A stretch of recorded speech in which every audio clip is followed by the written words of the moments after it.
New York City, a place built on ambition, money, and power. But beneath the flashing lights and crowded streets, another empire once operated in silence. An empire controlled not by politicians, but by organized crime. For decades, the Mafia shaped the underworld of America, and among all the crime families that ruled New York, none became more feared, more powerful, or more legendary than the Gambino crime family. Their influence stretched across construction unions, gambling operations, loan sharking, extortion, nightclubs, and murder. At the center of that empire stood one man, a man who dressed like a celebrity, spoke like a businessman, and ordered violence like a king. His name was John Gotti. To the media, he became known as the Teflon Don, because no matter how many charges prosecutors threw at him, nothing seemed to stick. He walked free while witnesses disappeared, jurors were influenced, and rivals vanished forever. But every empire eventually faces collapse, and by the late 1980s, the federal government had made one thing clear. Bringing down John Gotti had become personal. This is the story of how America's most powerful mafia family finally began to fall. Before we go into the story, please subscribe and check our channel for the fall of notorious gangsters. John Gotti was born in the Bronx, New York, in 1940. His family struggled financially. They lived in crowded neighborhoods where survival often mattered more than rules. As a child, Gotti learned early that power earned respect, not kindness, not honesty, power. The streets around him were filled with gang activity, illegal gambling, and organized crime figures who carried influence like royalty. Young Gotti admired them. The expensive cars, the sharp suits, the fear they commanded. To him, gangsters weren't villains. They were successful men. By his teenage years, Gotti had already entered street crime. He joined local gangs involved in theft, robbery, and hijacking. School no longer interested him. The streets did. And eventually, those streets led him toward the Mafia. During the 1960s, Gotti became associated with the Gambino crime family. At the time, the family was already one of the most powerful criminal organizations in America. Led by bosses who understood secrecy and discipline, the Gambinos controlled enormous illegal businesses across New York City. But Gotti stood out from others. He was aggressive, charismatic, confident, and dangerously ambitious. Unlike older mafia leaders who avoided public attention, Gotti enjoyed it.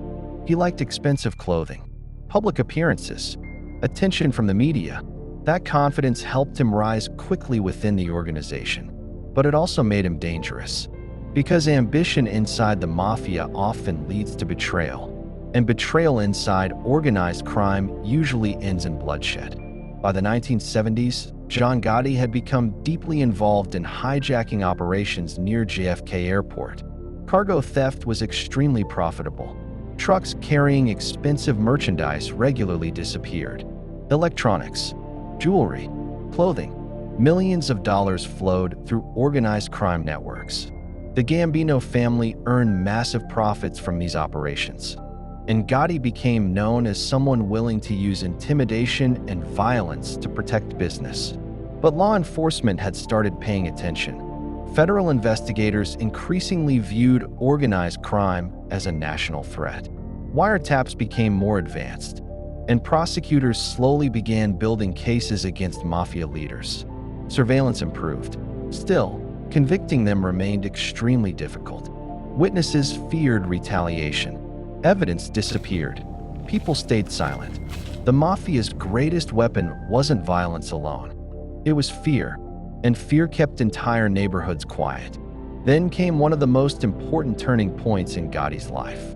In 1985, Gambino boss Paul Castellano was murdered outside a steakhouse in Manhattan. The assassination shocked the Mafia world. Castellano had been the official boss of the Gambino family.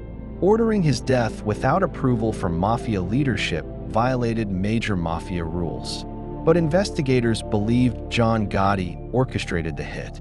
As Castellano arrived outside Sparks Steakhouse, gunmen emerged from the darkness. Within seconds, bullets tore through the cold New York air. The Gambino boss collapsed on the sidewalk, dead. And just like that, John Gotti seized power. The assassination changed everything. Some mobsters admired him, others feared him, but everyone understood one thing. John Gotti was now the most powerful mafia boss in America. Once Gotti became boss, his public image exploded. Newspapers followed him everywhere. Television crews waited outside courtrooms.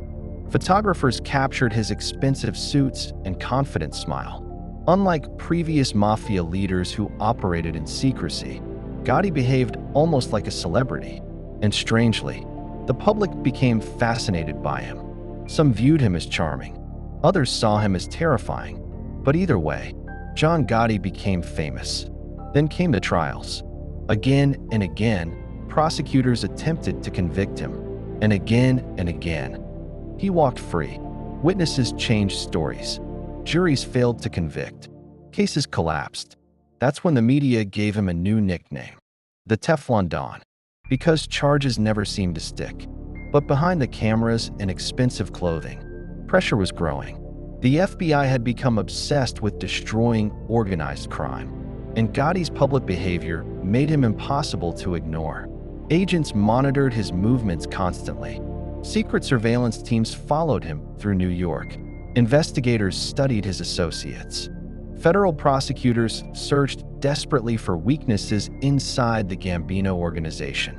Then they found one, a man named Salvatore Gravano, better known as Sammy the Bull Gravano, and his decision would change mafia history forever. Sammy Gravano had risen through organized crime as a feared enforcer. He had participated in murders, violence, extortion, racketeering. Inside the Gambino family, Gravano became one of Gotti's most trusted men. But trust inside organized crime rarely lasts forever. As federal investigations intensified, tension inside the mafia increased. Paranoia spread. Hidden microphones captured conversations prosecutors had waited years to hear. And during those recordings, Gotti made a critical mistake. Investigators claimed the tapes revealed Gotti blaming Gravano for criminal activities. To Sammy Gravano, that sounded like betrayal. Inside mafia culture, loyalty meant survival. And once trust disappeared, everything changed. Facing life in prison, Gravano made a decision almost unheard of for someone at his level. He agreed to cooperate with the government. The news sent shockwaves through organized crime. A high-ranking mafia underboss had become an informant. For decades, mafia members followed omerta, the code of silence. You never cooperated with authorities. Never. But Sammy Gravano broke that code completely, and the damage would be devastating. In 1992, prosecutors finally brought their strongest case against John Gotti. This time, they had wiretap recordings, witness testimony, insider cooperation, and Sammy Gravano himself. Inside the courtroom, the atmosphere felt historic. Federal prosecutors presented the mafia boss not as a celebrity, but as the leader of a violent criminal empire. Gravano testified about murders, extortion, organized crime operations. The image of the untouchable mafia king began collapsing in public view. For years, Gotti had smiled outside courtrooms with confidence. But now, the evidence was overwhelming. After deliberation, the verdict finally arrived. Guilty.